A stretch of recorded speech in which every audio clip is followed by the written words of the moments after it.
welcome back to another edition of the Women of Wrestling podcast here at ringbellsonline.com. Alongside Freaky Lee Burton, I'm Irish Stu Allen, and we are bringing you another interview this evening, Lee. Yeah, it's the 3rd of February. Not actually the date, I mean it's the 3rd podcast of February. That didn't make much sense, but you know what I mean.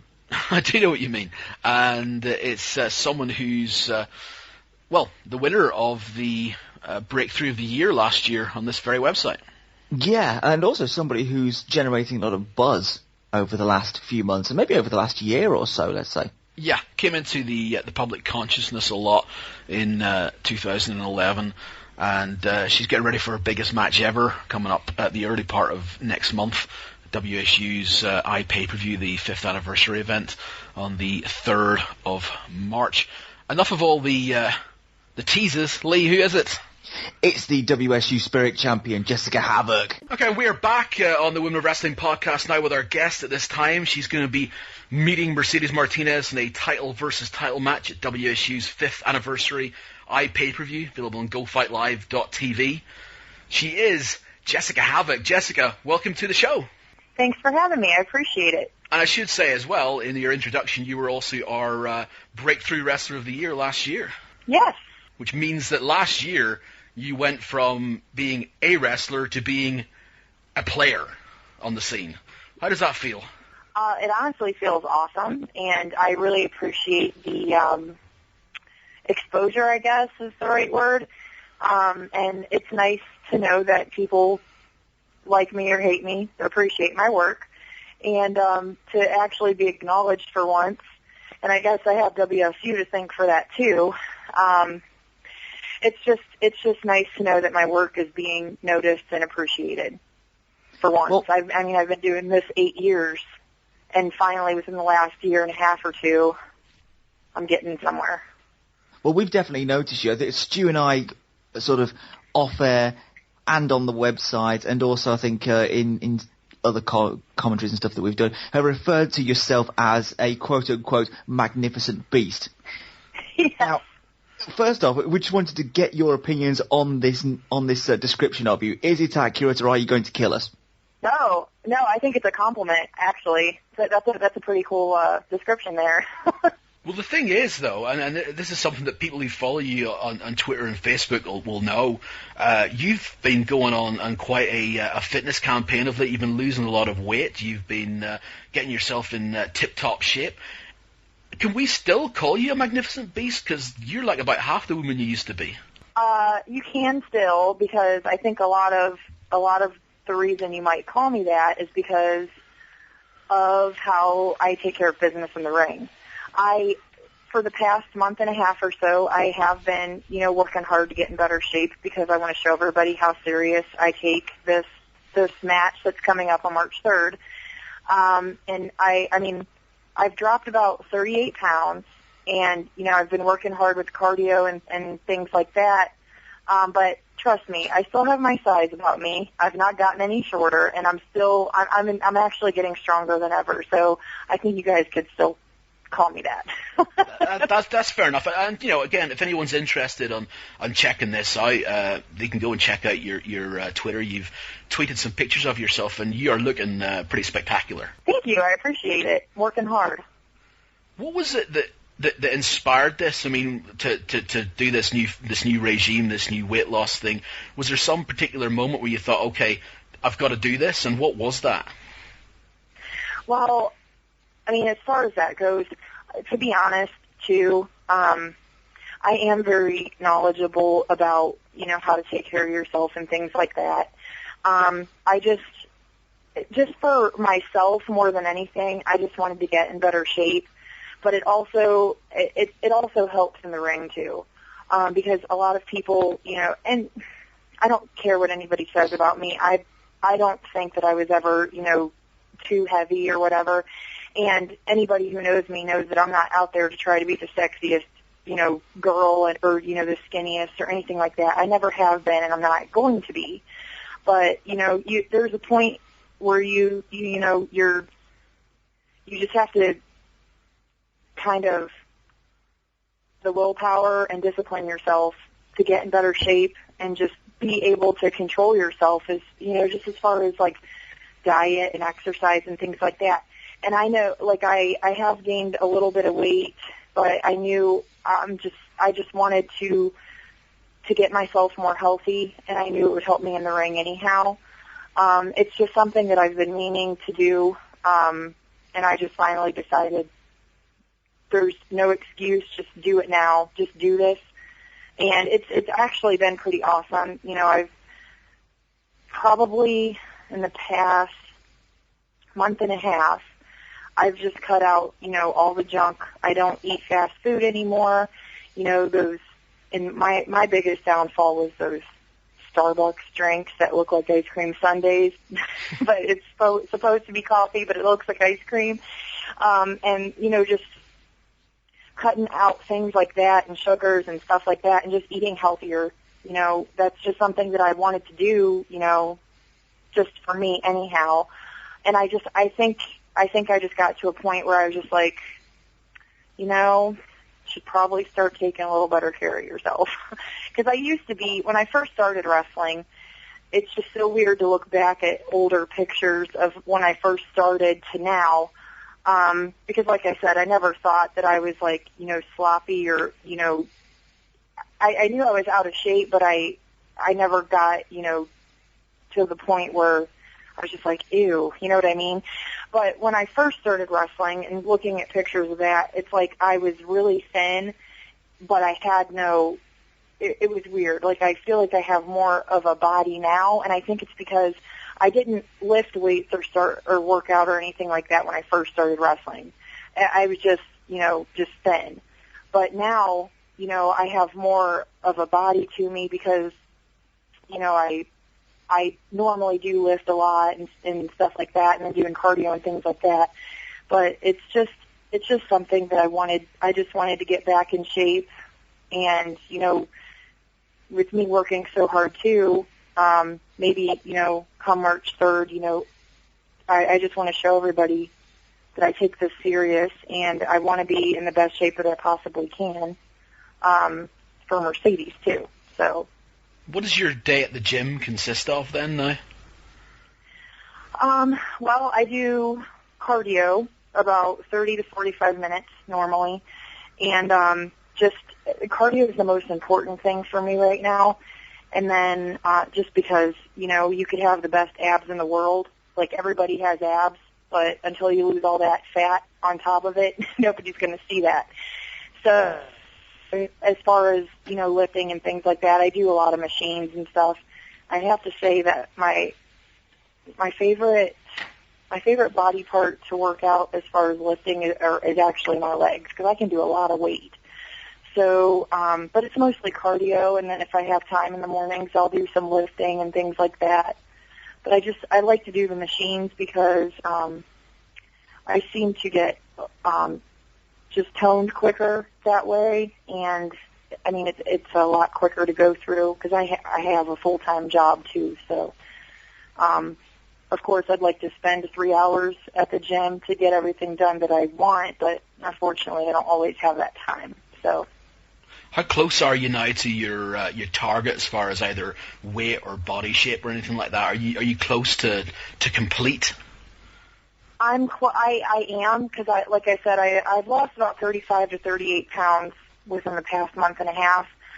I ideally would like to drop at least 10 to 15 more pounds, and then once I get down to that, then I want to start focusing more on less cardio and more lifting and building muscle.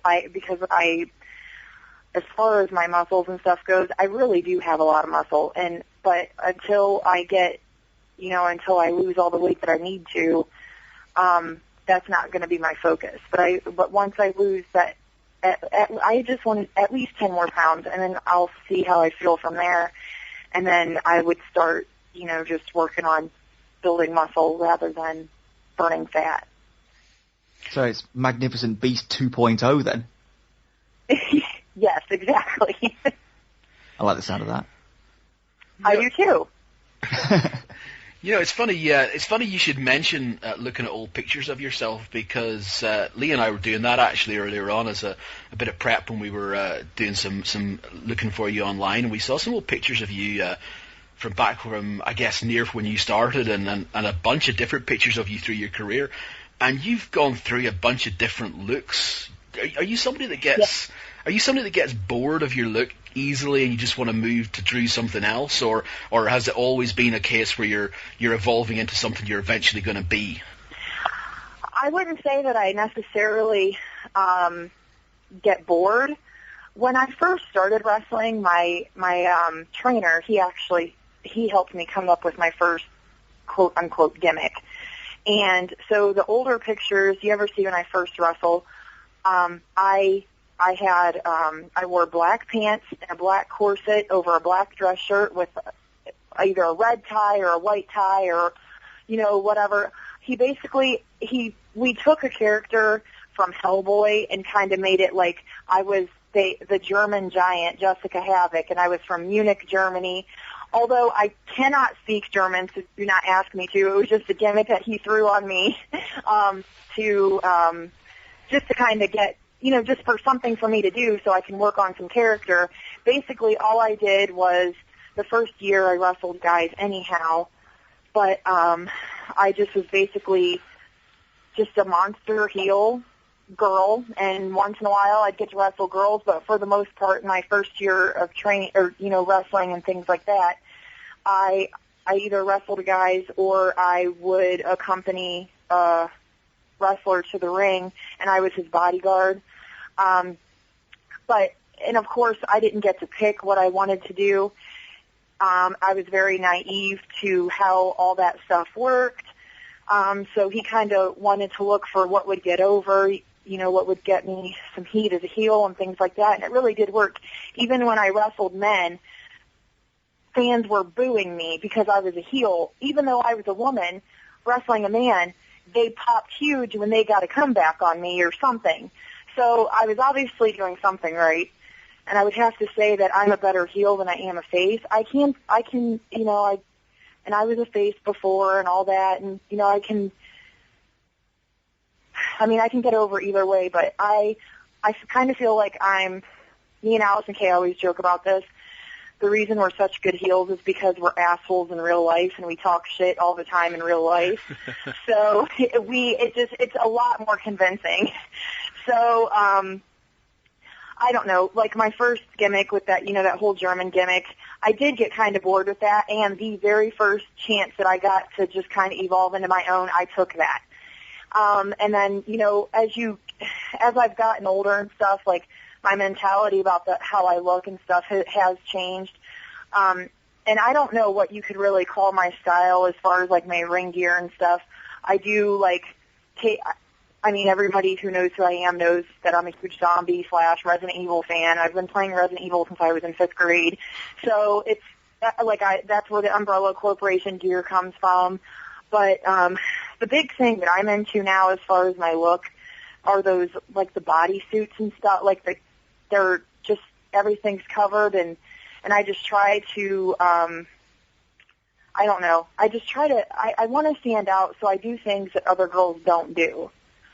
And even though I'm getting in shape, I have no intention of, showing off my body or my midriff or anything like that. I already have my gear picked out for the March 5th show, just like every other girl. I know that some girls would probably not agree with this, but let's face it, women's wrestling can also be a fashion show. So all these, just all the girls for WSU, I know a lot of them are super excited, and they have new gear and all this stuff. Well, I have new gear too, and even though I've lost all that weight and stuff, I have no, it's really cool, but and it's different too. So my main goal is to stand out without having to do something that I don't agree with, which is I don't need to act sexy, or dress provocatively to get over. And I'm not saying that every other girl who does, wear smaller outfits is doing that by any means. Every girl has their own style. But there are also girls who are a dime a dozen, there's nothing that stands out about them, and I feel like I've got notice and I can get over well without having to, show every little thing that I possibly can. So, and I'm sorry if I'm talking too much. I just have lots and lots. I can talk about wrestling forever. Hey, so I'm sorry. That's brilliant. That's exactly what we want in a podcast guest, where I can ask a question and then let you talk for 10 minutes. That's absolutely fine. Well, it's also a good thing because you want to talk about wrestling, but why did you get involved in wrestling in the first place? What was it that interested you? Because I understand that you got interested in wrestling about 95, which wasn't exactly the best time to get into pro wrestling. Right. Well, I honestly used to think that pro wrestling was the stupidest thing ever. And of course I'm like 8 or 9 years old. But my brother, he came in from outside one day. He was playing with his friends, and he was like, Mom, you need to turn it on this channel. Wrestling's coming on. And I was like 9 or 10, and I'm thinking, this is so stupid. Like, why? Why do you want to watch this? And my mom turned it on because my brother's a whiner sometimes, and he's probably not going to listen to this, so I can say that. But we just started watching it, and Stone Cold Steve Austin is what hooked me. I don't even know. I don't know what it was, but it just, from then on, I was like, this is so awesome. And then when as I was getting sucked into it, and the show's going on, like Ivory was on there, and I'm like, women do this, and I didn't, when I started watching wrestling, of course I didn't think I'm going to be a wrestler. I just thought, this is really cool, and look at all these moves, and did you see what he just did? And just along with the drama or soap opera, you want to call it, whatever, the athleticism, that just got me too. I just was so amazed. When Stone Cold Steve Austin kicked The Rock in the gut, gave him a stunner, and flipped him off and then drank some beer. And then he left, and I'm like, that was awesome. I want to see more. So, I don't know. The very first night that I watched it, and I never watched it before, because I thought it was stupid, and, of course you're little, and you go with what your friends say, and people are always, they either love it or hate it. So I gave it a chance, and I'm glad, because I don't know where I would be without wrestling today. I would probably be in prison because I would murder someone because I'm a very angry person, and wrestling is my outlet for anger. Well, thank God for that. Well, see, that was going to be the question, is that, at what point does it get from, this is really cool, I want to see more of this, to, I want to do this? Well, from then on, we watched wrestling. We watched WWF every Monday when it was on. We watched Raw and then Warzone, and we're getting all pumped. And I probably around, I was in high school when I turned 16. I ran into a friend at the mall. He was working at Hot Topic, and all of us alternative kids, when we're cool and we're in high school, we shop at Hot Topic. So, I knew he wrestled, and that's why I always thought that he was so awesome. And he was a few years older than me. And I was just talking to him, and he's like, if you love wrestling so much, why don't you try to do it? And I'm just like, you know what?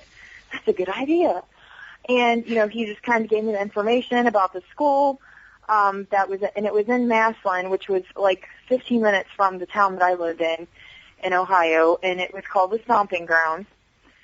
And I came home from the mall with my new Hot Topic pants and my fishnets because I was cold, and I was telling my mom, I'm like, Mom, I really want to be a wrestler, and Shane was telling me this and that, and she initially was like, you're out of your flipping mind, you're not doing that, because she's the parent, and have your 16-year-old daughter come up to you and be like, oh, and a wrestle.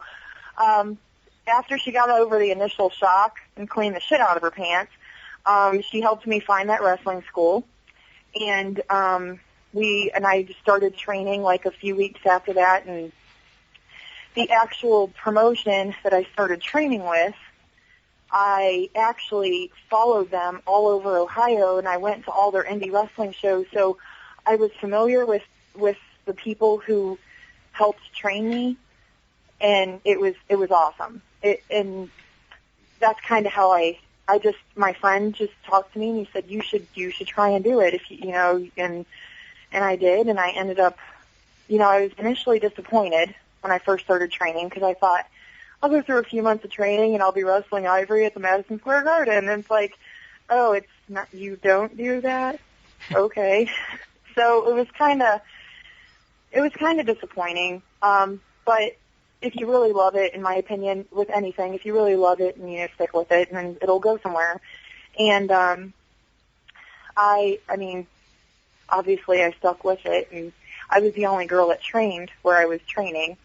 And I didn't know this to begin with, but when I first started training, the promoter or trainer or whatever, there was a class of like 5 other guys, and he told them, make her quit, make her not want to come back. Wow. So he did, and you know, because a lot of times they're like, girls in wrestling equals drama. So once they learned that I wasn't like that I could be one of the guys, they eventually were like, okay, this chick's cool and she's obviously decent at it, so whatever. But when I first started training, for probably the first few months, I got my mouth busted open once a week, and I trained 4 days a week, you know, and they were definitely hard on me, and they used to beat my ass. And I mean, I never cried about it. I would get right back up, brush myself off, and do it again. But I didn't even know that he told them to try to make me quit till like 2 or 3 years after, you know, I was wrestling. And I just happened to hear him. He did a big show in Toccoa, Georgia, and all of us from Ohio, we all piled in a van and drove 12 hours to Georgia to do this show. And I'm trying to think. It was one of the names that he booked on the show. I want to say it was Ricky Morton, but I can't remember. But he booked a few names just because wrestling hadn't run in that town in a while, and we ended up drawing like 1,800 people that night. It was a really fun show. But he was like, yeah, you know, she's the only female wrestler to come out of our school, and blah blah blah. And he's like, and you know, I even told the boys to try to make her quit. Like, oh hell no! Like that's the first time I found out about it, and I was like, that you bastard. But yeah, so that's how I became a professional wrestler. Well, you mentioned something in there that was quite interesting. You mentioned about Ivory, and you said, oh, I'm going to be wrestling Ivory at Madison Square Garden. Well, you ended up being half right, because you did end up wrestling Ivory in 2005. Yes. What was that like? Because you must have been still very sort of new. I was so new and so naive and so freaking nervous, because she was one of my idols. I loved her, and I loved Jacqueline. I loved Luna, and I was so, when my promoter told me I'm bringing Ivory in for you to wrestle, I was so excited and I was so nervous.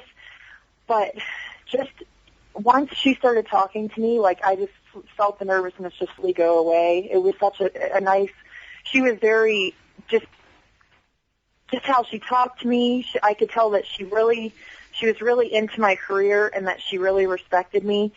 And she basically told me, you know, she's like, I'm here to make you look good, and she put me over, and that was around the time that Hurricane Katrina happened, so she actually, like, all of her gimmick sales were going towards, she was actually leaving to go help the survivors of Hurricane Katrina and help all those people that needed help, and she actually was taking all of her money to donate to the animals Katrina fund, so she brought a cat carrier out to the ring with her. But anyhow, you know, while we're talking about the match and stuff like that, she's like, my job is to make you look good, and, you know, we're talking, we're putting the match together, and then she said, now, she's like, you just keep working hard and doing what you're doing, and if I find out that you enter a diva search to get into the WWE, I'm going to hunt you down and kick your butt. And I'm like, okay. And of course, I have nothing against the diva search girls or anything like that. Some of them have been made into awesome wrestlers. But that's not how I would do it anyhow. And she just wanted to reiterate how important it is to try to get in there, the old-fashioned way. But anyhow, and then she, following that comment, she said, now, and this is just before we're getting ready to go out, my music was actually starting to play, so I'm getting all nervous again. Now, and the last thing she said to me before I went through that curtain is, now pretend like I'm Christy Hemme and kick my ass. And I just thought that was the funniest thing, and for some reason it calmed me down, and I was just like, this is going to be fine. So the reason I bring up the cat carrier is she and I wrestled, and she put me over, and my finish at the time was a DDT, so it wasn't anything flashy. So I hit her with the DDT, and the guy and that's when I was doing the German giant gimmick, whatever. And the guy who I would accompany to the ring as his bodyguard, he was out there with me too, so of course he's getting cheap shots in on Ivory whenever, the ref wasn't looking or whatever. And after I pinned her, he and I are celebrating, and I turn around, and she hits me in the face with a cat carrier, lays me out. and then the guy that was out there with me, she hit her finish on him, and so, she put me over strong and everything, but in the end, she looked like the winner, which is that's what it's about. It's about the storytelling. So when I actually saw her last year at WSU, and of course my looks changed dramatically. So I walked up to her and I was talking to her. I was like, hey, do you remember me? I'm the girl you hit in the face with the cat carrier. And she instantly was like, oh my God, how are you doing? And so wrestling her was amazing. And she just, even though I only wrestled her for 8 minutes or so, she did teach me quite a bit, and it was definitely awesome wrestling her. I have one question to ask coming out of that. The one question that's in my head right now I need to know. Was there a cat in that cat carrier? There was not a cat in the carrier. Well, then what was she bringing a cat carrier out with her for? To help promote that anything that was purchased from her that night was going to the Katrina Fund for the animals. However, her cat was in the hotel room that she stayed at. What? So she did have a cat in it. She just didn't bring it to the show, thank God. She could have been like the female cat equivalent of Jake the Snake Roberts. She could have. She missed her calling. Well, Ivory does do that thing where she has been looking after animals since she's sort of backed away from wrestling a bit as well. But I guess that could have been the equivalent, like you said, of Jake the Snake, just being like, I don't know, scary cat lady. Yes.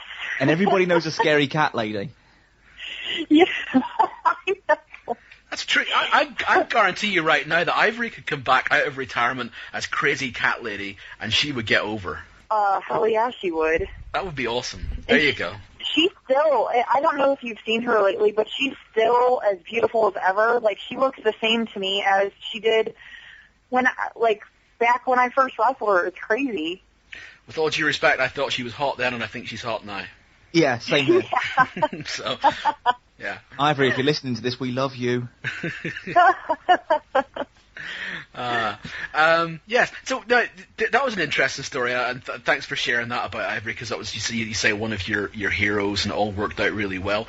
You had a chance to wrestle another of your heroes in 2006, the next year, and that was Luna Vachon in a hardcore match. And from what I gather, and you can tell the story, you didn't have as positive a relationship or as positive an experience with Luna as you did with Ivory. Yeah. Well, first of all, I was much more nervous and scared for my well-being. Well, yes. And Luna Vachon, yes.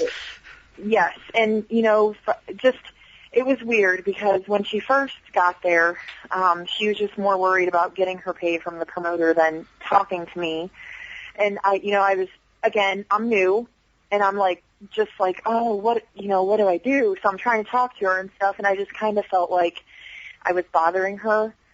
And our match it was a hardcore match that, that's what she does. So, she definitely wasn't as warm and welcoming as Ivory was. And she's like, well, this is what we're doing, when we go out there. And then we'll do this and roll to the outside, and then we don't need to plan anything else because it's all impromptu from there, you know. And of course, you don't plan, you know, like a street fight or a hardcore match. You know, you just do a beginning and ending, whatever. Everything in between, you just kind of figure it out. That was my first style match like that, basically. And she just wasn't as friendly as Ivory was, and she didn't care to talk to me. And Buff Bagwell and Rick Steiner were both on the show as well, and they came in to our trailer too. And, you know, they all know each other. You know, they've been on the road together so many times, so they're all, and it seems like when they got there, she got a little meaner. So here I am, new, sitting there, I'm scared shitless. And then, like, you know, she finally called some stuff with me, and then she went somewhere, I don't know where, and she just, like, kind of left. And it was just me and Rick Steiner standing outside the trailer, and I'm already nervous, and I'm sure he could see it on my face. And he says to me, you know she's going to fuck you up, right? And I'm like, Wow. Yeah, and there was no response. It just, like, what do you say to that? And I'm just like, okay. And, you know, we got out there, and she beat the fuck out of me. It was, like, the worst beating that I've ever gotten. And it wasn't until after she and I wrestled, after the match, then she seemed sympathetic for some reason. I don't know why. And she, you know, and she said, you know, I wish I would have let you get more in, and you know, you should have hit me harder. And I'm new, you know, I don't know what giving a receipt is at this point, and I'm just like, okay. It was just weird to me, you know, it was just a really, like, crazy experience. And then she's like, well, I'm going to talk to him and have him bring me back, and I want to put you over. And I'm like, oh, okay. And I'm thinking, absolutely not, I will never wrestle you again. Just because that experience was so, and I was so let down and just hurt mentally and physically.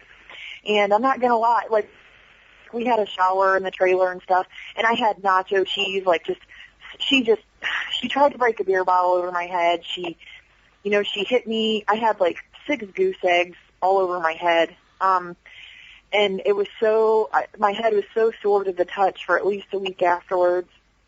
And I had, like, just Gatorade dumped on me, nachos smashed in my hair, and I'm trying to take a shower. There's no shampoo or anything in the shower, but I had to do something. And I'm not going to lie, I cried. It sucked. I was, like, just so mentally and physically beat down. And it was definitely a hell of an experience. Did it sort of knock your confidence then? Did you think, you know, why am I doing this? Because it sounds like it affected you quite a lot. It did. It didn't make me question why I'm doing this. It made me question why didn't she like me? Why, I don't understand, you know, I'm just like, I just didn't understand how she could be the way she was when Ivory was complete opposite. It was just a weird, it was just a really weird situation, a really weird, I don't know, like, it's just a really weird and bad experience. And I hate to say, and I didn't hate her afterwards either. It was disappointing. And I don't know, I'm just sad. I don't know. I mean, I did everything. I listened to her, and, you know, and I respected her, and, but I've never for a moment ever questioned why am I doing this? If it was the other way around, as in you'd met Luna first before you'd met Ivory, and you hadn't had that positive experience with Ivory first, do you think that might have been a different way and just thought, you know, this is everybody like this? Are all the veterans and all the stars like this? I think if it were the other way around, it's a possibility that I'd have been like, what? Like, I think it probably would have turned me off to the whole thing a little bit more. Yeah, just because they were where I wanted to be at one point, and it was just like, what is, I would probably think, what is this doing to people? So, but because I had such a positive experience with Ivory, and even before I wrestled her, I just love it. I just love being in the ring. It's the one time I'm 100% happy. I love entertaining people. I love getting a reaction out of the crowd, and I love wrestling. I love it. Just a final point regarding the experience with Luna. You've obviously now lived the life of a pro wrestler for a number of years yourself. Now, can you in your head start to piece together why that happened the way it did? I mean, now you've got a lot more experience under your belt, and you're seeing some new girls and so on. Do you ever kind of have that day where you just don't want to be dealing with this new girl? I honestly, I can't even begin to have that, I can't think like that. Fair enough. I've never had, I don't know, it's kind of hard to explain. Everybody's different, I guess, and I have met other girls who are like that and are like, I just don't want to deal with this bitch. Not towards me, because for the most part, I have anybody I wrestle, I don't know, I don't ever want to sound conceited or anything like that, but I'm not hard to get along with. And I give everybody a chance, and I've had some pretty awesome matches, and I've had some pretty not so awesome matches. And even in those not so awesome matches, I'm just not like that with people. I can't, I don't know, I just, shit happens. No match is ever perfect. No match. I don't care who you are. I don't care if you say you're the best in the world. There's always something that everybody needs to work on, including myself, and that's why I don't treat people that way. That's fair enough. Yeah, that's absolutely fine. You came across a fellow Ohioan a couple of years after that, and ended up teaming with her in WSU for the first time when you first made your debut there. And that's Hailey Hatred. And you guys were a tag team in WSU in 2009 when you first got in there. How did you come across Hailey, and how did you guys form your team together? And how do you compare working as a team to working with a single? You're the first person to ever ask me that. Really? And yes, you're the first person to ever ask me that. And that's really funny. And I just realized that because I never think, why does nobody ask me this? But anyhow, I've known of Hailey Hatred. I think I started wrestling before she did, but where she lived, you had to be a certain age to start wrestling. But, I knew who she was, and my home promotion, they were running shows, and she actually moved to the Cleveland area, which was an hour closer to me, where before she was probably 4 or 5 hours from where I lived. And my wrestling promoter actually wanted she and I to feud because she moved to Cleveland and she started dating one of the wrestlers who lived in that area, and he was coming to the shows and working. And so she was just riding along. She wasn't really booked. And I'm wrestling. Here I am. I'm wrestling guys anyhow. So it's like, here's a girl we could use to feud with. But she ended up actually, before we could even set anything up, and this actually got some heat with my wrestling promoter at first, but he got over it. She said we should try tagging, and tagging together. And I never really thought about the whole tag team division thing before then. I've always wrestled singles. So, and then I even made the comment, that's actually, I was like, our wrestling names would work great together too, Hailey Hatred and Jessicka Havok. So that's kind of how the whole Hatred and Havoc thing came about. I kind of came up with that. I was like, and of course we start talking about gear and stuff. And it was weird because up until this point, we'd never even talked to each other ever. and we just seemed to get along really well. And I'm like, you know, this girl's kind of cool, and we just kind of started talking about it, and then we just did it. She was close with the AIW promoter. That, I guess you could say that AIW was her home for a little while when she moved. So he actually started helping us get tag team bookings together. And we found that, and we both have, anybody who, you know, watches each of us wrestle, we obviously have different styles in wrestling. She's more technical, and she's a freaking suplex machine. And, you know, we just it kind of worked for us. And obviously, I mean, I would have to say that if she and I hadn't started tagging, you know, I could not even ever have made it to WSU, because she's the one who showed me who WSU was, like what it was and everything. And I don't know, we just went from not ever speaking to each other to just talking about, and I don't know why. She just thought it would be a good idea for us to tag, and at first I was thinking, does this girl not want to wrestle me or what? But honestly, we made a lot of money, and we got a lot of bookings places that we otherwise wouldn't have gotten booked, in my opinion.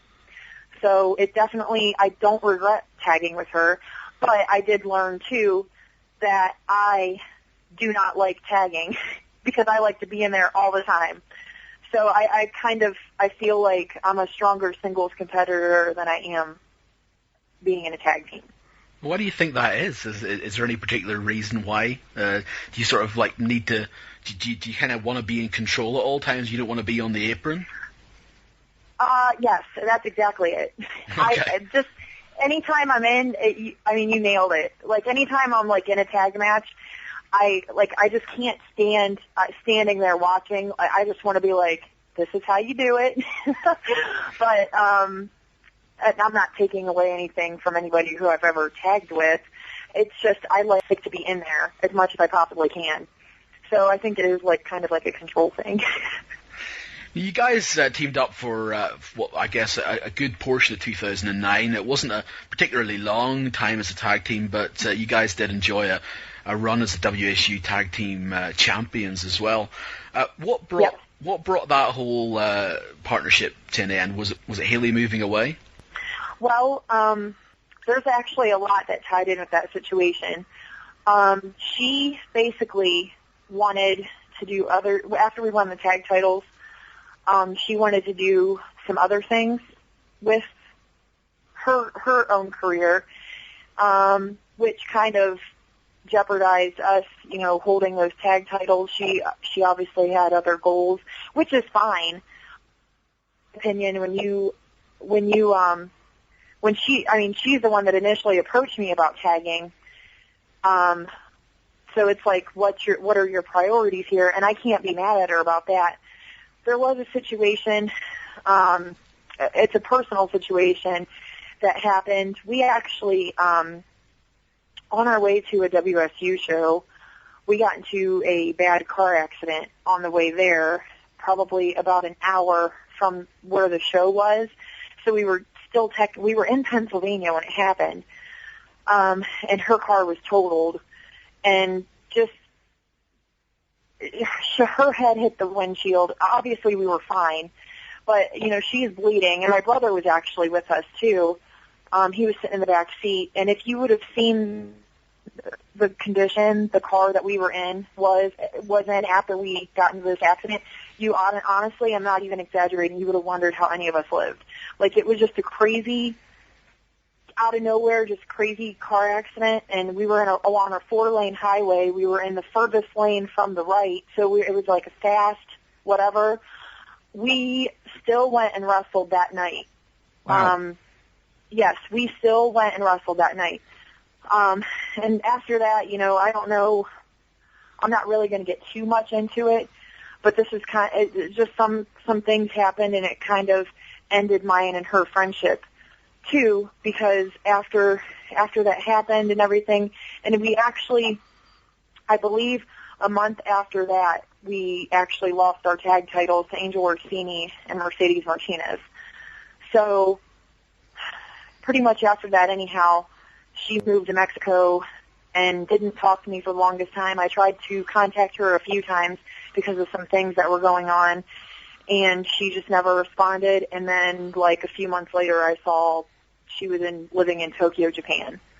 So, I don't know. There's kind of some personal things as to why that ended, but a lot of it did have to do with her choices and her wrestling career as well. She obviously had other goals at that point. I don't know that the tag title, the WSU, interested her anymore. So that's kind of what happened there. You don't have to obviously tell us any more about any of the personal issues between the two of you if you're not comfortable with that. But one question I would like to ask is, what are you guys like now? Do you guys talk? Have you guys talked since then? We have, actually, recently.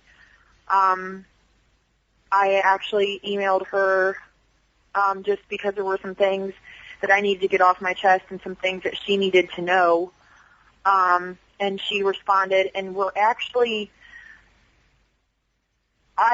civil right now. We're both at an understanding. But yes, we have talked since then, and the one thing I will say is that I'm not angry at her anymore. Fair enough. So after that in WSU, you were gone from the promotion for a little bit, and you came back then as a member of Reign's Army as a solo. Well, as part of a group, but wrestling primarily in singles after that. Yeah. And that's, I guess, really the start of the Jessicka Havok story that a lot of people know now, and that's eventually going to culminate in the iPPV next month. Let me ask you then, has this all been a big 18-month plan? Has this been something that's, from when you came back as a member of Reign's Army, was the idea always that eventually, you were going to be going to the top, or is it a case where you came back and you've proven by your work as you've gone along and worked your way up to that point? When WSU, well, I'll first say this. Ever since I started working for WSU, I loved it. It was the first women's wrestling company that I'd worked for that actually seemed like they had their shit together. It is a very professional place, a very professional environment. And I just have a certain loyalty to them, even though they're 10 hours away from me. I consider them, WSU is my home. And I just from the first time I wrestled there to now, basically after the tag thing, I just think basically they didn't know what they were going to do with me. They didn't know what I was capable of in the ring. So we kind of talked and stuff like that before I came back. I told them that I would try and be at every single show that I possibly could. And initially they didn't know what they were going to do with me. So basically I knew that when I came back, I was going to have to show them, with my work in the ring, and with my intensity, that I could definitely, I could have a top spot there. I have potential. And I think what really opened their eyes was the uncensored Rumble when I wrestled in an 8-woman elimination tag match, and my entire team was eliminated before even one person on the opposing team was, and I eliminated 4 people in a row and won that match. And I think after that they were like, I think we've got something here.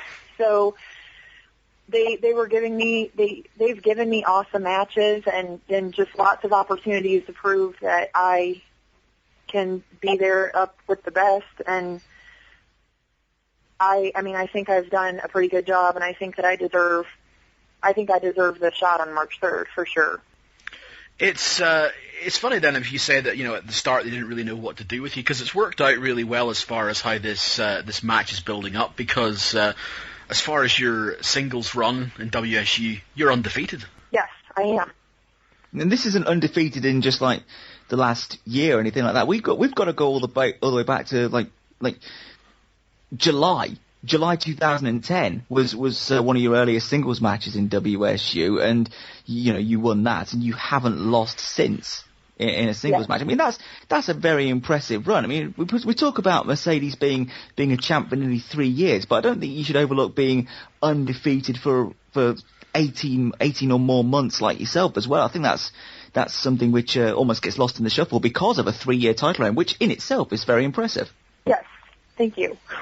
Of the matches you've had then, as part of this build-up, you've had a bunch of singles matches against, some top names, people like Rain when you eventually left her army, ODB, Alicia, lots of people.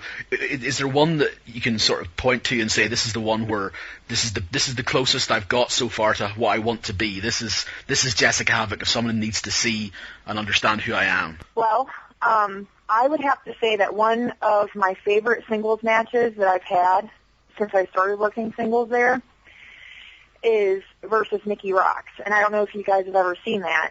Oh, but, I watched it last week, yeah. That is probably one of my favorite matches for a few reasons. That entire match, we were going.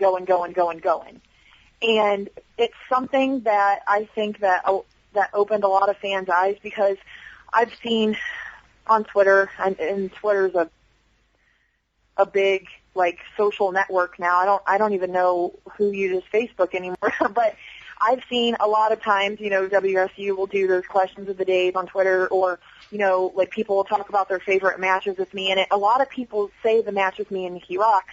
And it's funny because that's actually one of my favorite matches, only because it just shows that although I'm a bigger girl, I can work.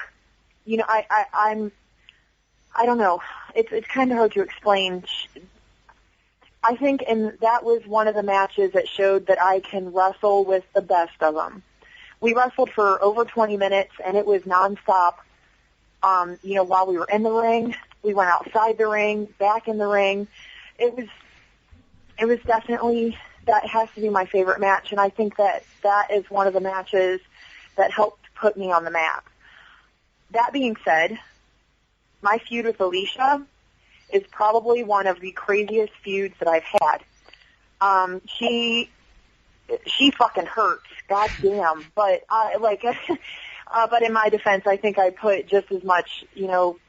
I think I whooped her ass just as much. But she's a tough bitch. I don't agree with her. I think she runs her mouth a lot. And I don't care for a lot of those Jersey girls, but I think I'd have to say my favorite feud is going to have to be with Alicia. I think that feuding with Alicia, who's WSU's icon, their golden child, whatever you want to call her, I think that helped open people's eyes to what I'm all about, what I can do. Well, these weren't just battles, these were wars. I mean, you had one at the Uncensored Rumble, which was an Uncensored Rules match, which ended up with you choking out Alicia with a chain, and her mum threw in the towel, which was sweet, by the way. And then, and then you had that no contest at the DVD tapings in August as well, which ended up with the forming of the, well, I guess that show was part of the formation of the Midwest Militia, and it just seems like your arc through 2011 was just very very smooth, and it just all seemed to make sense as it rolled on, because there was the issues with Alicia, there were more people who you were gaining the attention of, and it was good to be able to have this faction. So tell us a bit about the Midwest Militia, because, well, first off, actually, tell us about your team with Allysin Kay, because she started in WSU at the start of last year. So tell us a bit about that first. Well, Allysin Kay is someone I met. I actually met her at AIW. I think I've known her for, time flies, maybe 2 years now, maybe a year and a half, but I wrestled her there, and she, first of all, I'm like, there's no girl that's normally my height, and she's almost as tall as me, and I'm just thinking, and the more I got to talk to her, I realized how new she was to the business, and I was just thinking, ooh, awesome. This is a new girl who's like, you know, I'm like her, but I was actually the second girl she's ever wrestled. So, and like me, she started wrestling, or she had to wrestle men for the first year because there was no girls around. So I was really super excited about that for some reason. I don't know why, but she and I wrestled there, and then at my home promotion, MCW, I actually threw her to my promoter. You know, I kind of talked to him about bringing her in, and we actually feuded for probably 6 months at my home company. And I love the girl. I was just like, she just reminds me so much of myself, and she and I share a lot of the same views as far as wrestling goes, and we just kind of came up with, we just wanted to kind of form a team to be like a dominating tag team in MCW, or more like a stable or something like that. Because we also had like a little gay assistant who followed us around. We called him Dick Jeremy because he looks like Ron Jeremy, but which is, I mean, Ron Jeremy's pretty gross too, but yeah. So this guy, and he'll do anything. So this Dick Jeremy kid. So whoa, wait. Kind of hang on. Define anything. I mean, as far as like just stuff that he would wear, like just.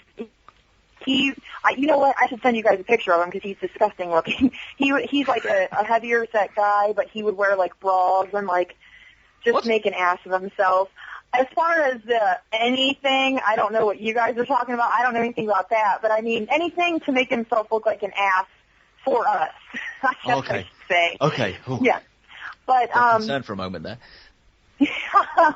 we formed our stable. It was called Team Be Jealous, and the reason that we called it that is because not only would it get us heat because we're out there accusing everybody of being jealous of us, people would call us Team BJ, which was also, you know, that was just good heat for us. So that's just something that we did, and we tagged for a while at MCW, and me and Stephanie Stephanie started wrestling for WSU towards the end of mine and Hailey's tag team, whatever run you want to call it.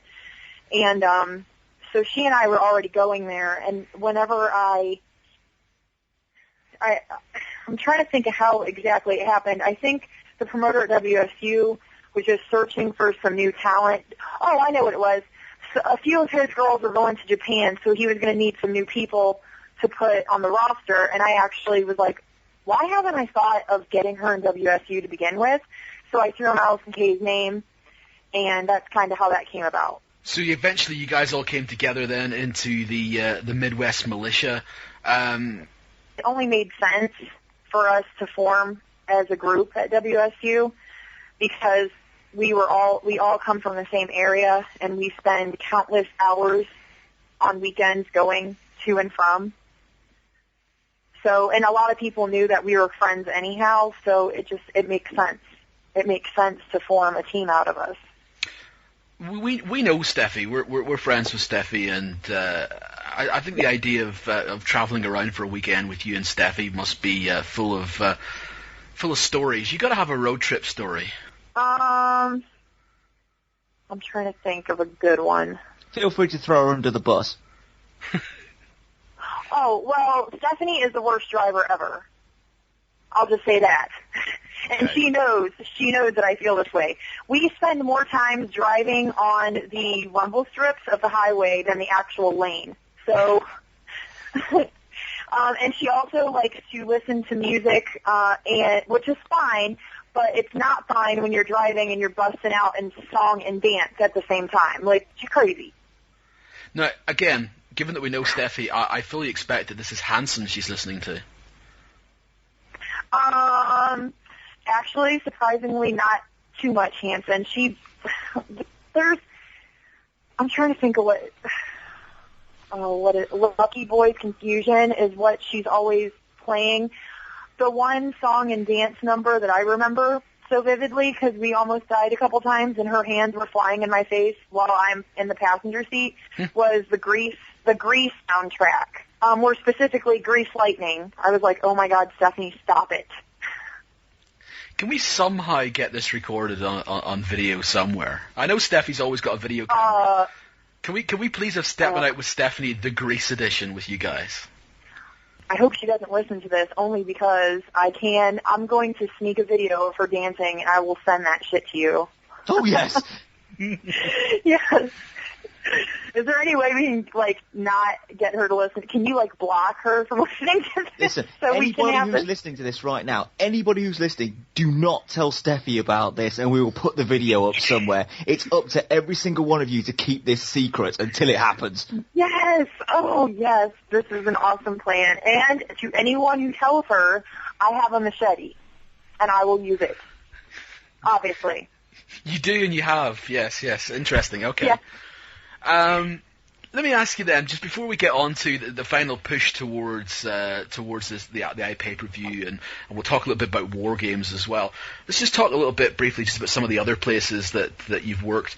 There was actually a title change for the WSU Spirit Championship on a show run by Great Championship Wrestling, where you won the belt from Rain, and it actually turned into a DVD eventually involving Maria Kanellis. Tell us about how all that came about, because the whole idea of the DVD is that she was giving you guys advice as well. It was like a sort of an instructional thing as well as some matches. Yes, and the way this deal went was, and Maria knows this because I actually said this to her, and I don't know if it's on the DVD or not, but she was a Diva Search contestant and all that stuff, so I went into this whole thing with no respect for her.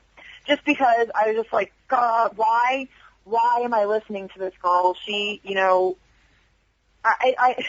any girl who's a wrestler who's been busting their ass on the indies forever would understand where I'm coming from on that. But the more we talked to her, the more I realized this girl actually loves wrestling. And I actually told her at one point, I was like, you know what, I actually didn't respect you at all before, but now, I actually respect you. And she was actually like, wow, thank you for saying that. That was very nice. But she's like, wow, you're honest, okay.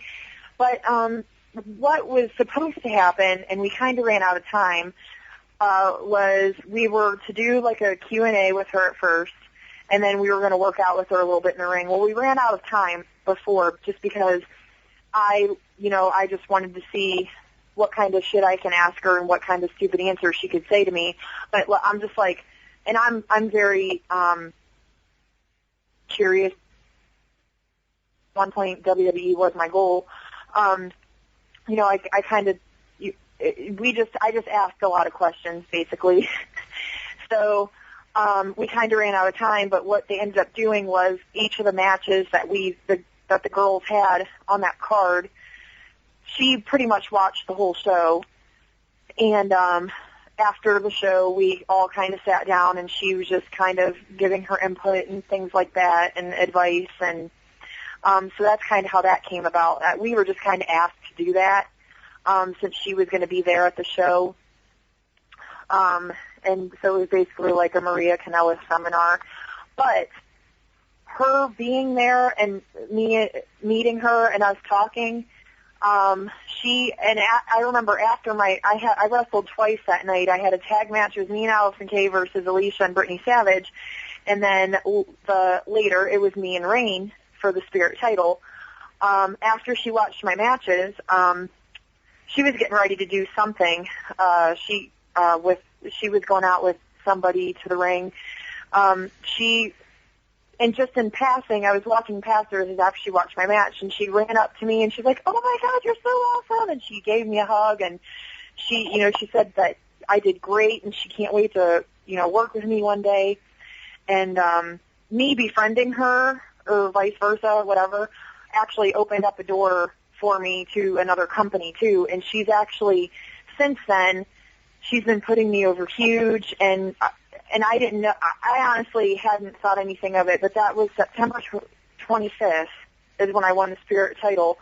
And 2 weeks after that, my Twitter and Facebook was blowing up because people were like, Maria Kanellis just put Jessicka Havok over on, her podcast or whatever, because she does like a Raw after show.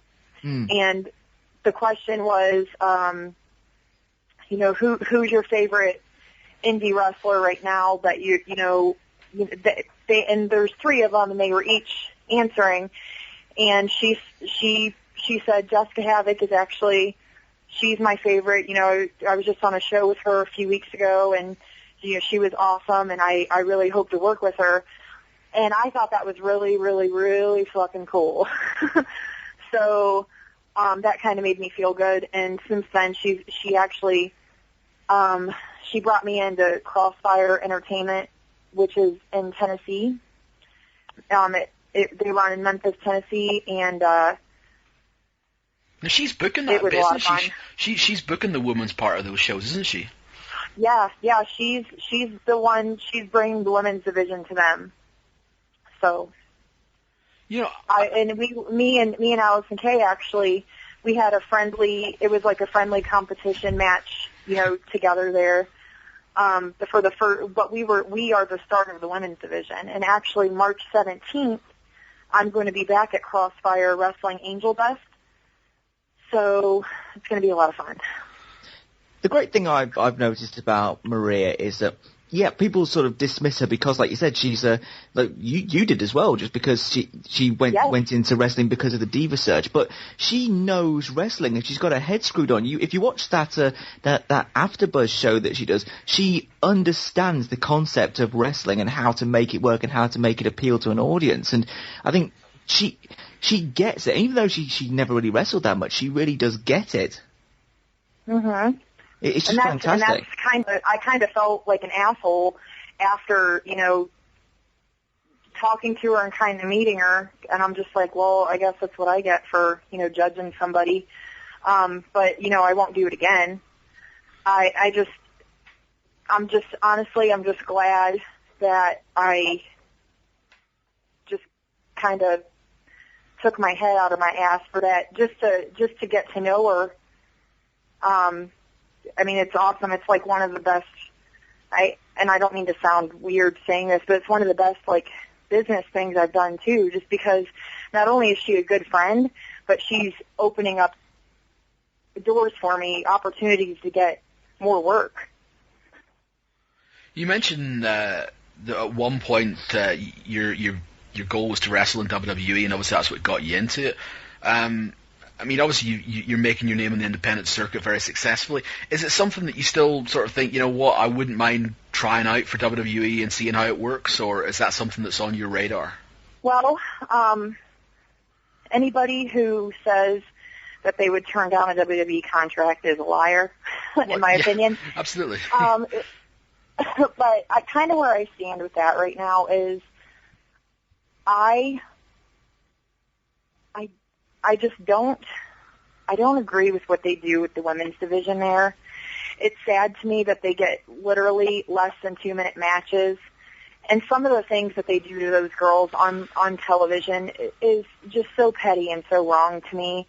And this even goes back to when they're on there calling Mickie James a pig and, all that stuff. It just makes me sad because I know that wrestling, women, the girls that they use, it's geared, they have a specific, and this goes for the guys too, cookie cutter, every guy needs to look like a bodybuilder, every girl needs to look like a bikini model. Mm-hmm. I don't agree with that, and I'm hoping that one day they open their eyes and, they go back to, the actual women's wrestling. That being said, some of those girls that do look like bikini models, they have come a long way and they do great. I hate Kelly Kelly's guts. I'm sorry to say that. I just think she's awful. I think she needs to leave. But obviously she's making the money, and you can look at her and tell why she's there. But I will say there is a reason that they call her everybody's girlfriend.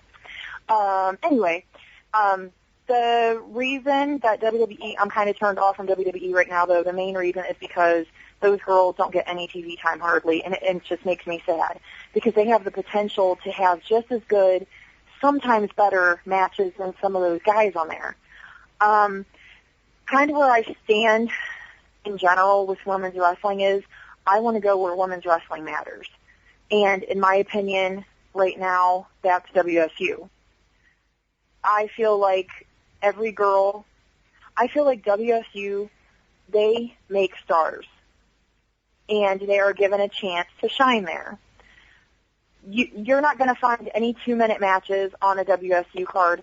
They give every girl ample time to show what they can do in the ring. Every single show. However, if I think at some point I would like to try out for the WWE. But right now my focus is on WSU right now. Sure. That's a sensible way to look at it, I suppose. That's perfectly sensible. Yeah. Another place, again, to draw back to what you said there, you mentioned you would be wrestling Angel Dust coming up at Crossfire Entertainment. Did you say it was March next month? Yes, March 17th. Okay, there you go. You also wrestled Angel Dust recently, fairly recently in AIW, one of the Girls' Night Out shows. What about AIW as a place for women's wrestling? They seem to be stepping up their Girls' Night Outs now. Yeah, I have a love-hate with AIW, honestly. I kind of feel like, as far as the women's shows goes, they obviously have an eye for talent. A lot of times, those Girls' Night Out shows are awesome. And actually, that match that I wrestled Angel Dust at Girls' Night Out, that's one of my favorite matches I've ever had, just because it was freaking crazy. I don't know if you've ever seen it, but it was. You guys went to all four corners of the hall. Oh yes. Yes. But the problem that I have with AIW, and I'm not trying to diss them at all, but like everybody knows that I'm very straightforward, I'm honest, opinionated, and they already know, they know where I stand with them. But I feel like they kind of shit on the people who can be there all the time just to bring in. Okay, I'm going to put it this way. They took that belt off me and put it on Mickie Knuckles. I don't care about, losing the belt, period. But I do not like Mickie Knuckles at all, and I don't care if she hears this, whatever, it doesn't matter to me. Actually, and a lot of people, it's funny because a lot of people call her Flaky Knuckles because she no-shows half the shows, but they put the belt on Mickie Knuckles, and I know that they've booked her a few times, and I won't wrestle her. I'm not going to wrestle her, and I'd rather just not talk about that. But the girl just completely turns me off as far as wrestling goes, and there's just some things that she has said and things that I have heard that I would rather not. I would just rather not, and I'm just going to leave it at that. But they put their belt on her, so she's the women's champion of AIW. Me and Allysin Kay were supposed to wrestle her and Angel Dust at JT Lightning's Memorial Show, which she no-showed. Luckily, there was another female worker there to fill in. And she's run her mouth saying, that I am avoiding her and all this shit, which is fine. And maybe she's just working it. That's fine, but I'm shooting right now. I just feel like if they wanted the title to change hands, I don't know if they had a problem with me at that point and just wanted the title off of me, but put it back on Angel Dust or put it on Allysin Kay, just girls that could be there all the time rather than a girl who no-shows half the shows and lives like 6 hours away. It just doesn't make sense to me. So that's kind of how I feel about that. And that's just kind of personal, and I don't even really want to say heat. I don't really have heat with those guys because I actually did like wrestling for them for the most part. But, you meet bullheaded people in the business, and I'm very stubborn too, and I don't back down. And I think that's kind of where we're at with that. I just don't agree with the way they run some of their shit. And, you know, Angel Dust has taken a lot of shit from them, and, you know, in the sense that she wrestled one guy there, and from my understanding, he beat the fuck out of her. And if you've ever seen Angel Dust, she's tiny. 5 foot. Now, she's very tiny. I doubt she weighs 90 pounds. And she's lean. She's a tough girl, but, you know, just the things that I've heard that some of those guys pulled with her, and it's just, I don't understand where they think it gets them.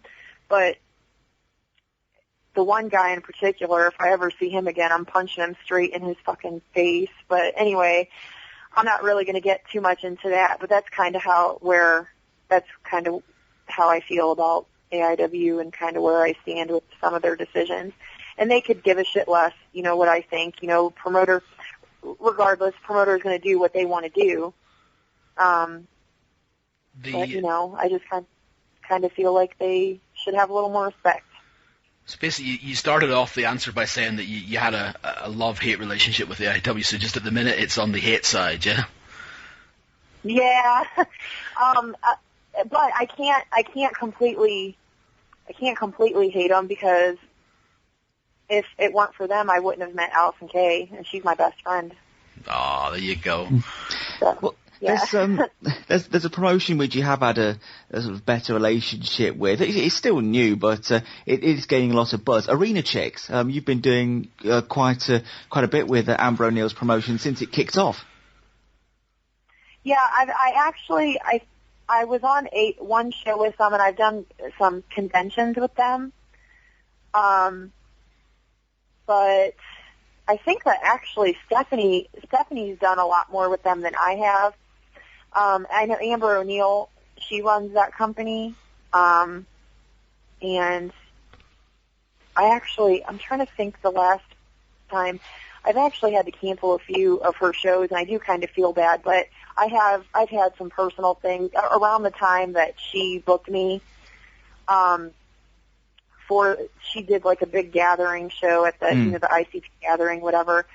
My cousin actually committed suicide that month, and it was a rough time for my family. So we just I couldn't do it, and she understood. But you know, I try not to get too personal into it, but somebody who's there a lot at Arena Chicks started running her mouth about me, saying that I no-showed for or canceled because of dumb, petty reasons. Like she was saying, and I'm not going to say her name, but she knows who she is, and if she listens to this, you know, I have a big middle finger for you, bitch. But anyway, she was going around telling people, not just like she's telling fans this too. I had a few fans actually email me about it, but you know, she's going around telling people that I let WSU dictate where I wrestle, and which is not true. And she was telling people that they don't even let me wrestle for my home company. And to be quite honest with you, I control my bookings. Nobody else does. And unless you're the WWE, you're not going to tell me where I'm wrestling, unless they want to sign me to, you know, a contract. But no. But the thing is, I go where the money is, and I go where I know it's going to benefit me. And that may sound bad, but I have I have my character to protect, and I'm not going to lose out financially on a wrestling booking either. Well, you are a brand, aren't you? You are a business in yourself. Yes. And I think that every girl should look at this the same way I do. You've got to protect yourself in this business, because if you don't, things like this happen. And no matter what, there's always going to be haters. People are going to be jealous, and they're going to say things about you behind your back. And then when you confront them, they will deny it up and down. But, you know, and that just shows you what kind of person they are. But you have to protect yourself, and it's just, and the way that I protect myself is, if you want to book me, that's fine. I check the promotion out, make sure I want to see how legit they are, you know, what they're like, who they book. A lot of that has to do, you know, because I'm not going to go wrestle for some backyard company and get paid $20 That's because if I go to this company and I'm wrestling for $20, why is this place going to pay me X amount of dollars? I don't do that. I go where the money goes. I make sure that I'm profiting, and I make sure that I protect myself. And that's what sucks about a lot of these girls. They start wrestling and they just want to wrestle. So they'll go wrestle anywhere they want for, $20 and then when they finally are actually making a name for themselves, then those are the same people that are going to be like, well, why should I pay you $500? You're wrestling here for this much money, It's just, these are things that you need to think about in the long run. Even when I was new, I still tried to make sure I was profiting. And a lot of people say, oh, you shouldn't be charging that much. You're new. Who are you to tell me, So it's just something you got to pick and choose. And some girls, they're happy with wrestling for $20, a show, every possible, spreading themselves thin, going everywhere they can. But I guess back to the subject at hand, Arena Chicks, the show that I did do, it was a lot of fun. I had a blast, and I love Amber O'Neil. I think she's a saint, and I think that if she really wants that company to take off, I think that she can do it. It just sucks that, sometimes you have a bad apple in there who wants to run their mouths, and they're everywhere. So I think what we probably should do after that little seminar that you just gave to aspiring wrestlers is that's got to be one of the clips that we take out and we put on YouTube, and we direct every female wrestler to go and have a listen to that. Yeah. Yeah. Avoid working for bumfuck indies. Yeah, no kidding. Seriously. Well, not a bumfuck indie is Femmes Fatales up in Canada, Montreal, and they've just had a working agreement with WSU, which is going to see talent exchanged and so on, and DVDs available at each other's shows, and a bit of synchronicity in wrestling, which is always nice to see. Is that one of the promotions that, as we go on into 2012, that you've got your eye on? Yes, it is, because I've heard nothing but good things, and I honestly, one of my goals, I know this is stupid, but I set my own, everybody's got their own personal little goals. One of my goals is to debut in Canada. I've never wrestled outside of the United States. I would really love to. The two places that I want to go are the UK to wrestle and to go to Canada. Those are my two biggest things. Japan's not really a goal of mine right now, and I don't want to go to Mexico because I don't want raped and murdered and then raped again or whatever they're doing down there these days. So, kind of what's that? Hi, Mexican fans. How you doing? Yeah. Hello, Mexico. Whoops. I guess I should be careful, but hey, you know me. Oh, we're going to get letters. So, anyway, so carry on. Yeah. Oh, shit. So anyway, you were saying Femmes Fatales. Yes. As far as, with Canada being one of my goals, my personal goals, I can't think of a better company to debut for.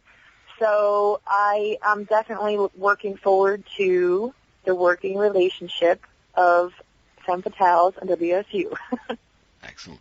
What about Shimmer? You must get asked that a lot. It's one of the ones that everyone obviously says is one of the top independent promotions for women, and so it is.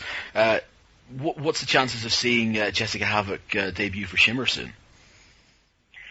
Well, as of right now, Shimmer is not a focus of mine. Like I said, I'd like to focus on WSU. I don't know. I guess I got to think of a way to word this. I don't really have interest in working for Shimmer right now. I have had lots of fans ask me and tell me that they would love to see me there.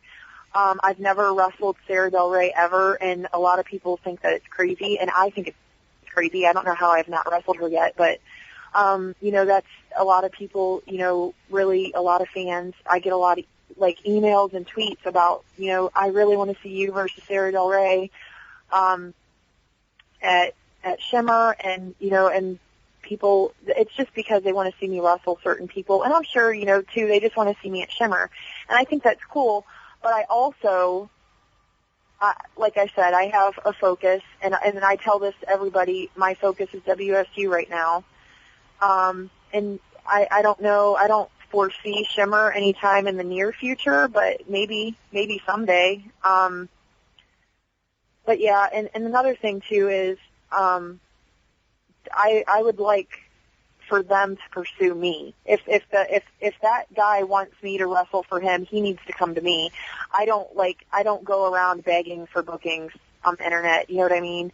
I know that I guess I should be kind of careful about how I say things, but again, I'm a straight shooter here, so I guess in my opinion, if you want me to wrestle for you pursue me and then we'll talk.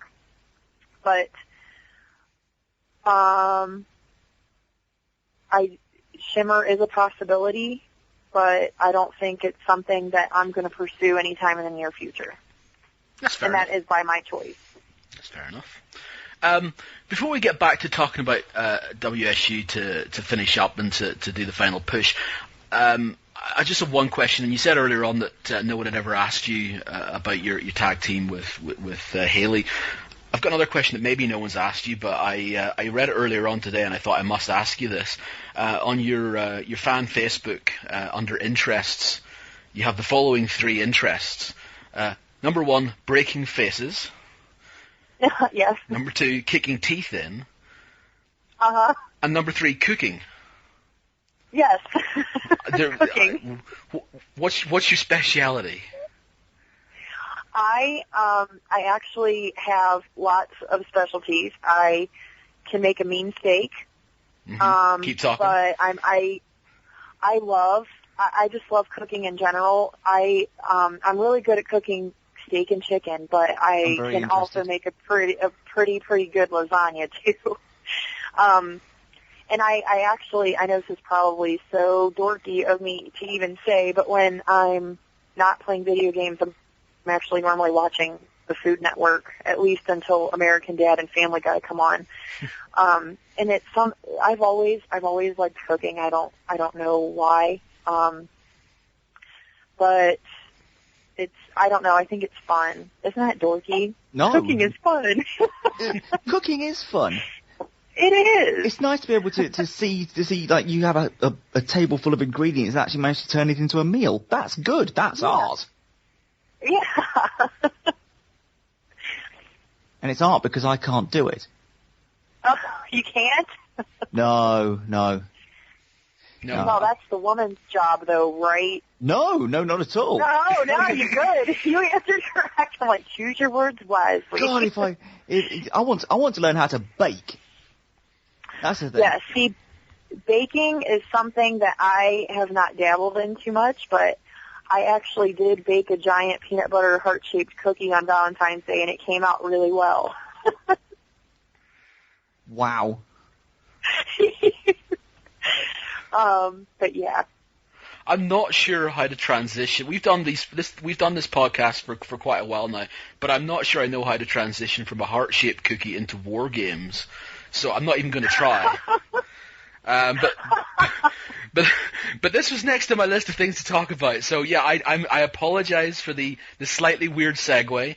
But it's the worst segue of all time. It is. I'm sorry. But if we're going to get back on the trail to WSU's anniversary show on iPay-per-view, 3rd of March, everybody, we've got to talk about war games and what happened at the last iPay-per-view. So, for those of you who don't know, it was Team WSU against the Midwest Militia, 3-on-3 in war games, and the match ended with the use of a certain implement, the aforementioned machete.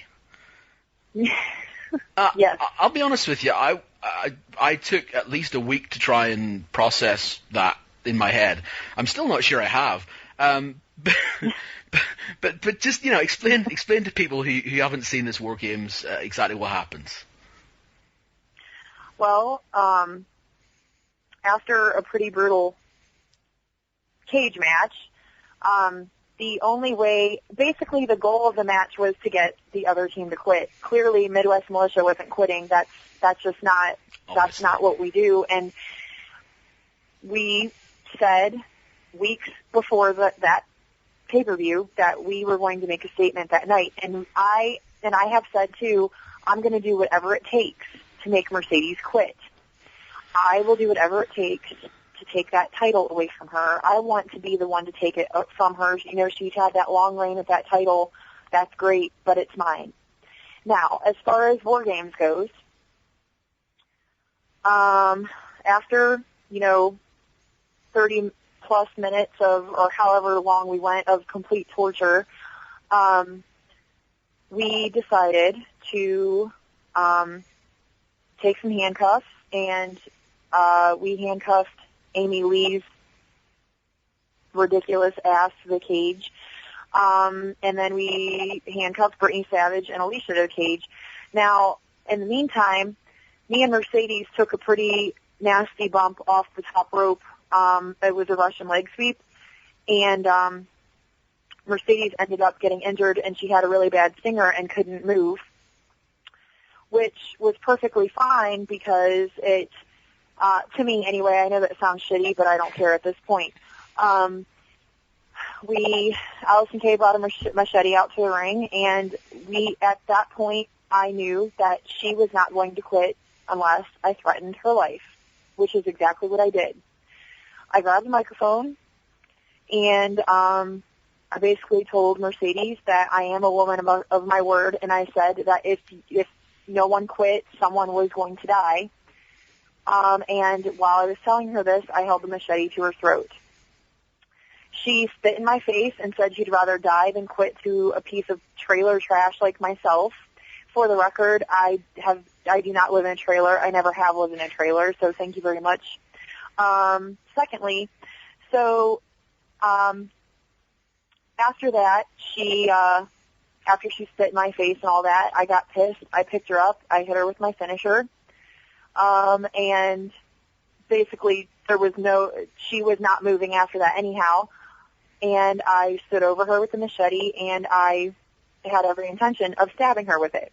And then Alicia and Brittany Savage did the smartest thing that they ever could in their whole entire fucking wrestling career, and they quit for Mercedes. And she's fucking lucky, because I will stab a bitch. Anyway, so basically that's what happened, and I don't know if you guys kind of heard about the actual heat that's going on with me and Mercedes. So what I wanted to do actually was just to backtrack it. And you mentioned about your promos just beforehand with your promises that somebody's going to die. How did this come about? How did your promo style develop to the point where murder was on the agenda? Well, a lot of people there at WSU think that I'm kind of psychotic to begin with. So, I guess why not give them a reason to think so? Guess. So I just figured I'd give them a reason, and I also realized that, Mercedes is obviously, she is one of the best female wrestlers in the world, in my opinion. She also doesn't respect me, and I figured the only way to even get her to quit, because I wanted her to quit. I wanted her to say that she quit, and she didn't. She's lucky she had her little dogs call us off. But anyways, I just figured at that point I just wanted to kill a bitch. Do you worry, though, that, eventually something will go too far as that's concerned? If you keep promising someone's going to die, you're going to have to actually kill someone. And who's to say I won't? Well, that's a good question. That's basically what I'm getting at. Is there a line, and what is that line, and have you already crossed it? At this point, the line has been crossed. And just so you guys know too, I don't know if you saw my first video of 3 that I will be posting about, just kind of mocking Mercedes. I may have crossed the line, but she's also crossed the line with me. she goes around telling people that I am not a wrestler, that I'm just a bully, that I just beat people up, and I'm not worthy. That's fucking bullshit to me, because I have not worked this hard, this long, just to be told that I'm not worthy and I'm not a professional wrestler. So to me, that's a slap in the face. That shows you don't respect me, and it's known that she doesn't respect me, and I no longer respect her. I did. So I crossed the line because I held a legit machete to her throat, but she crossed the line saying that I'm not professional and I'm unsafe and I'm not worthy. So there you go. I do have 2 more messages for her, and what I want to do is I want to offend her to the point where she wants to kill me. Interesting. I know that sounds crazy, but I'm going to prove to her and everybody else how much of a bully or how unworthy I am. I think that's just the fact that she says these things is bullshit to me. So March 3rd is honestly going to be interesting. Indeed, and you can check it out on GoFightLive.tv. This is the biggest match of your career to date. It is. Are there butterflies? I'd be lying if I said there wasn't, because like I said, I've never wrestled anyone like Mercedes, but she's never wrestled anyone like me. I can guarantee you that nobody has ever wanted this more than me. As much as she wants to keep her title, I plan on walking out of there a double champion with my undefeated streak still undefeated. Yes, I'm nervous, but I'm not scared. And like I said before, I'm not scared of anyone or anything. And this is the biggest match of my career.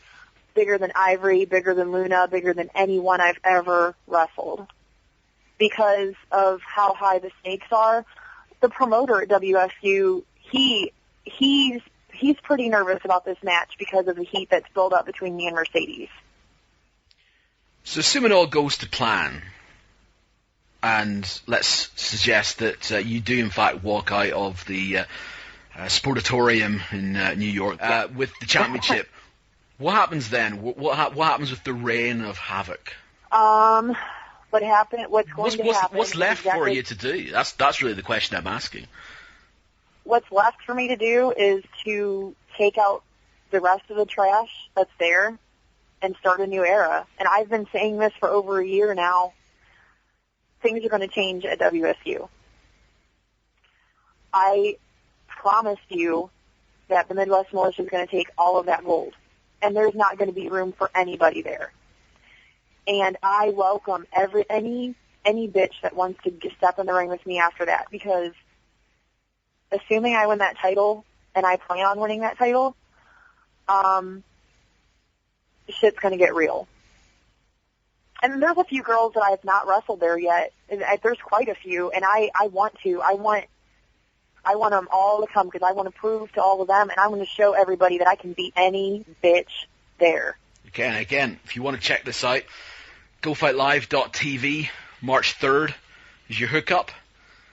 Jessicka, thanks so much for giving us so much of your time this evening. It's been a pleasure to talk to you and get to know a little bit. I hope you guys enjoyed it.